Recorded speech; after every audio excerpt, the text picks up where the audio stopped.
Nagsawa ka na ba guys sa pagpila at pagbayad sa Bayad Center? This is another tutorial video guys. Very legit guys, pagbayad ng ating housing loan through GCash.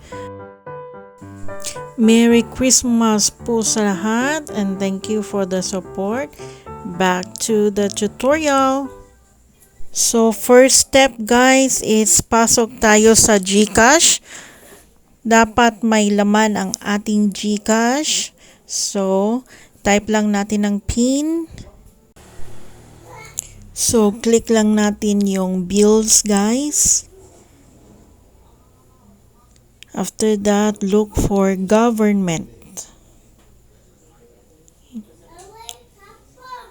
Tapos, i-type natin Pag-ibig. So, click lang natin yung first guys. Tapos, ilagay lang natin yung amount. So, i-type natin yung amount. Sa akin, 3,000. Tapos, i-click mo yung type. May lalabas na tatlong choice. Click natin Pag-ibig loan.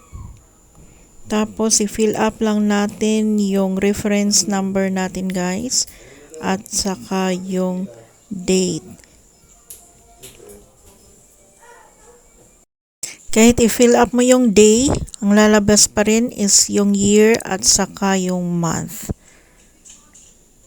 Tapos, sa baba guys, optional na ilagay mo yung email address mo.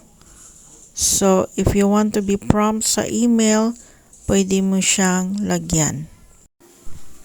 After mo ma-check ng tama yung reference mo guys, tsaka yung information, just click next.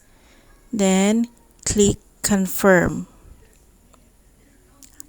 After yan guys, ma-notify ka sa email mo na nagbayad ka sa iyong Pag-ibig loan.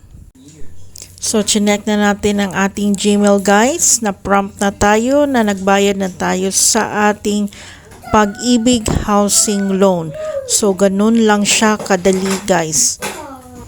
So, next time guys, ipapakita ko sa inyo kung na-update ng aking pagbayad sa GCash sa aking history sa payment doon sa Pag-ibig housing loan. So, it's very easy guys, so legit, and very trusted app guys. So, that's it for today's video guys. Thank you again for watching and have a blessed day. Bye!